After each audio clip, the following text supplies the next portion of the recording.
দর্শক, ২০১৮ সালে নির্বাহী বিভাগ থেকে কোটা বাতিল করে যে পরিপত্র জারি করা হয়েছিল, মূলত চলতি মাসের জুনের প্রথম সপ্তাহে এই যে পরিপত্রটি সেটি হাইকোর্টের একটি রিটের প্রেক্ষিতে বাতিল করে দেওয়া হয় এবং এর প্রেক্ষিতেই গেল কয়েকদিন ধরেই কোটা এই যে পরিপত্রটি আবারও বহাল রাখার জন্য মূলত যারা বিভিন্ন বিশ্ববিদ্যালয়ের শিক্ষার্থীরা আন্দোলন করে যাচ্ছেন, অর্থাৎ কোটার বাতিলের দাবিতে শিক্ষার্থীরা আন্দোলন করে যাচ্ছেন এবং গেল ৭ দিন ধরে টানা শিক্ষার্থীদের আন্দোলন চলছে। আজকে আন্দোলন গড়িয়েছে সপ্তম দিনে এবং আজকে যে সপ্তম দিনের যে কর্মসূচি, সেই কর্মসূচি যেটি ঘোষণা করা হয়েছিল বাংলা ব্লকেট, অর্থাৎ বিভিন্ন গুরুত্বপূর্ণ যে পয়েন্টগুলো রয়েছে, এটি শুধু রাজধানী ঢাকা নয়, ঢাকার বাইরের বিভিন্ন গুরুত্বপূর্ণ যে পয়েন্টগুলো রয়েছে সেই পয়েন্টগুলোতে আসলে শিক্ষার্থীরা অবরোধ করবেন এমন ঘোষণা দেওয়া হয়েছিল গতকালকেই এবং সেই ঘোষণা অনুযায়ী মূলত আজকেই ঢাকা কলেজের সামনের যে ঢাকা কলেজের যে শিক্ষার্থীরা, সেই কলেজের শিক্ষার্থীরা ১২টার দিকে তাদের কর্মসূচি ঘোষণা করে এবং এই কর্মসূচির অংশ হিসেবে প্রথমে তারা ঢাকা কলেজের বিভিন্ন বিভাগ এবং হলের সামনে গিয়ে মিছিল নিয়ে শিক্ষার্থীদের গত ৭ দিন ধরে যে আন্দোলন, ৪ দফা দাবিতে যে আন্দোলন, কোটা বাতিল সহ সেই আন্দোলনে একাত্মতা প্রকাশের জন্য আহ্বান জানান। এরপরে বিশাল একটি মিছিল ঢাকা কলেজের সামনে হয়ে মূলত নীলক্ষেত ইডেন কলেজের সামনে হয়ে সেটি আবার এই যে সায়েন্স ল্যাব, সেই সায়েন্স ল্যাবে এসে অবস্থান নেয় সোয়া ১টার দিকে এবং সোয়া ১টার পর থেকে এখন পর্যন্ত এই যে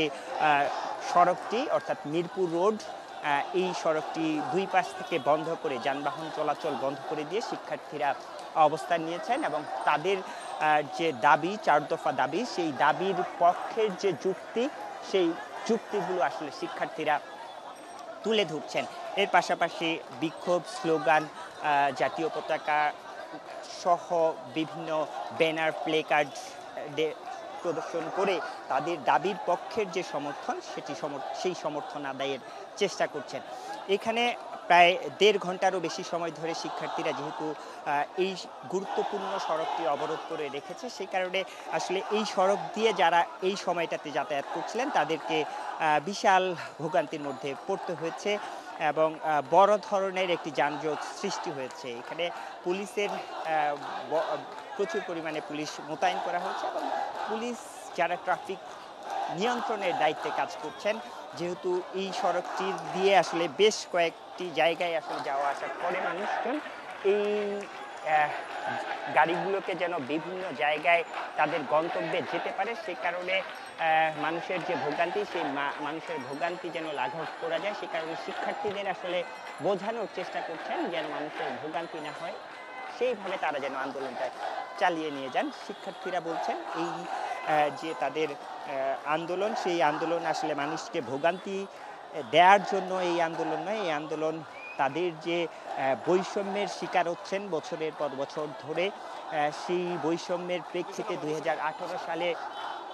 বড় ধরনের আন্দোলন হয়েছিল। সেই আন্দোলনের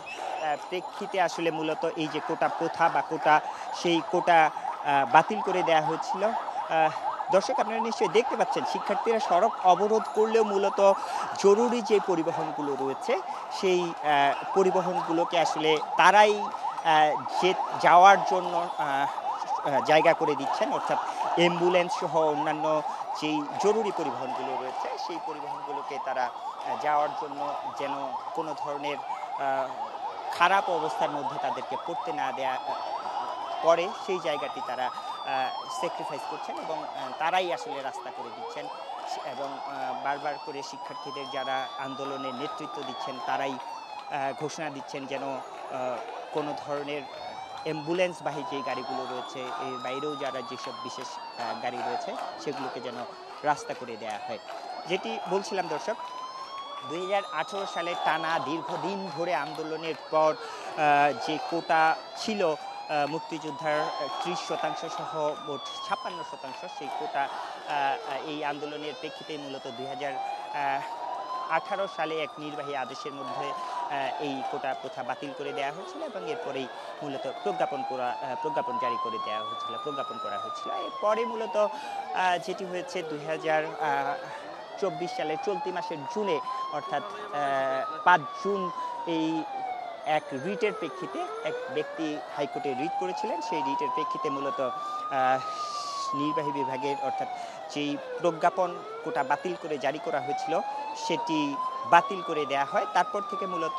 অর্থাৎ আগের যে কোটা 30% অন্যান্য সুবিধা বঞ্চিত অঞ্চল সহ অন্যান্য যে কোটাগুলো রয়েছে, প্রতিবন্ধী কোটা সহ, সেই কোটাগুলো আবার বহাল রাখা হয়। এটির প্রেক্ষিতে আসলে মূলত শিক্ষার্থীরা এটি যখন হাইকোর্টের পক্ষ থেকে বাতিল করে দেওয়া হয়, তারপরেই শিক্ষার্থীরা নানাভাবে আন্দোলন করে আসছিলেন।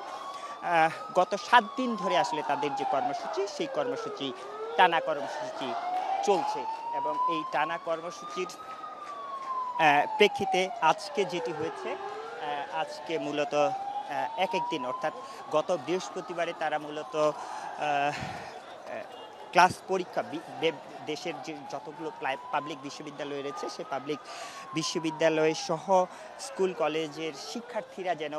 জাতীয় বিশ্ববিদ্যালয়ের শিক্ষার্থীরা যেন তাদের যে ক্লাস পরীক্ষা সেটি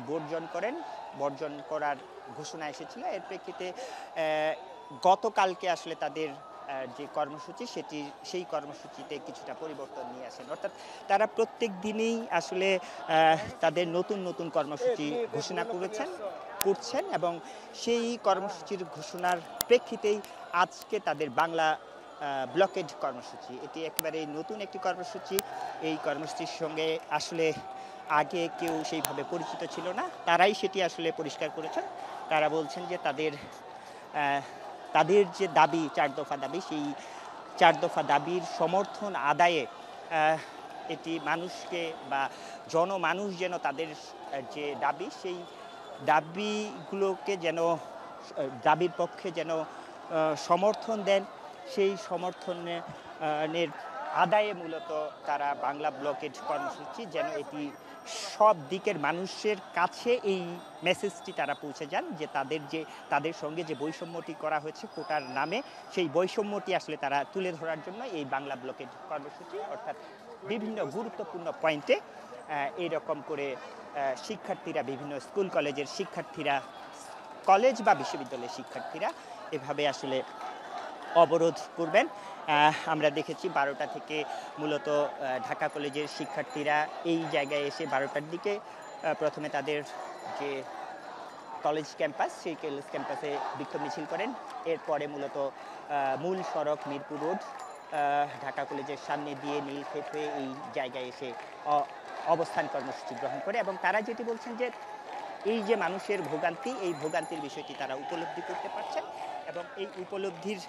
প্রেক্ষিতেই তারা বলছেন যে যেহেতু একসঙ্গে ঢাকার বিভিন্ন জায়গায়, নীলক্ষেতেও ঢাকা কলেজের আরেকটি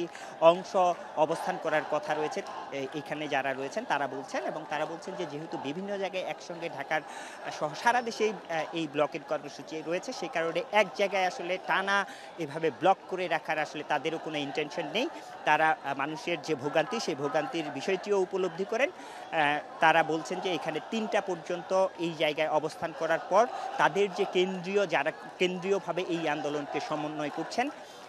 তাদের কাছে সিদ্ধান্ত নেবেন, তাদের সিদ্ধান্তের প্রেক্ষিতে এই ব্লকেটটি তুলে দেওয়া হবে। অর্থাৎ কোনো জায়গায় আসলে তারা দীর্ঘক্ষণ টানা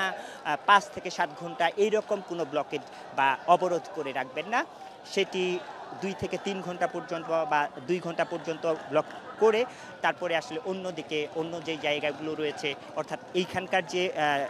জমায়েতটি রয়েছে ঢাকা কলেজের শিক্ষার্থীরা, তারা বলছেন যে হয়তো 3টা পর্যন্ত তারা এখানে অবস্থান করে ঢাকা কলেজের দিকে, ঢাকা বিশ্ববিদ্যালয়ের যে কর্মসূচি রয়েছে, ঢাকা বিশ্ববিদ্যালয়ের কেন্দ্রীয় লাইব্রেরি থেকে আসলে আজকের যে কর্মসূচি, সেই কর্মসূচি শুরু করার কথা। সেই কর্মসূচিটিতে হয়তো ঢাকা বিশ্ববিদ্যালয়ের বিভিন্ন হল বিভাগ প্রদক্ষিণ করে তারপরে মূলত শাহবাগের দিকে আমরা বিগত 6 দিন ধরে যেটি দেখেছি যে শাহবাগ মোড়ে গিয়ে শিক্ষার্থীরা অবস্থান নেন। সেখানে আমরা আগেও দেখেছি যে সেই শাহবাগের যে অবস্থান, শিক্ষার্থীদের সেই শাহবাগের অবস্থানে মূলত ঢাকা কলেজের শিক্ষার্থীরা সহ বিভিন্ন কলেজের শিক্ষার্থীরাও আসলে একাত্মতা জানতে যান। হয়তো এই যে জায়গাটি যেখানে অবরোধ করে রাখা হয়েছে সায়েন্স ল্যাব, সেই অবরোধটি হয়তো এই জায়গা থেকে 3টা পর্যন্ত অবরোধ করে রেখে তারপরে হয়তো ঢাকা বিশ্ববিদ্যালয়ের যে কর্মসূচি রয়েছে শাহবাগ অবরোধ কর্মসূচি, সেই কর্মসূচিতে গিয়ে যুক্ত হবেন। তারা বলছেন যে তাদের যে যৌক্তিক দাবি বা সেই দাবির প্রেক্ষিতে তারা যে জনসমর্থন বা মানুষের যে সমর্থন আদায়ের জন্য এইসব কর্মসূচি পালন করছেন, সেই সব কর্মসূচিতে মানুষের সমর্থন আদায় হবে। এর পাশাপাশি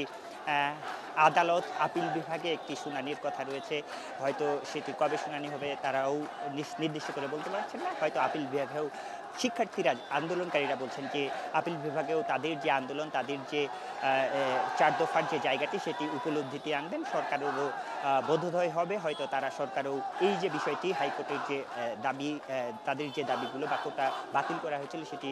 হাইকোর্ট বাতিল করে দিয়েছিলেন, সেই জায়গাটি আসলে সরকারও বিবেচনা করে দেখবে।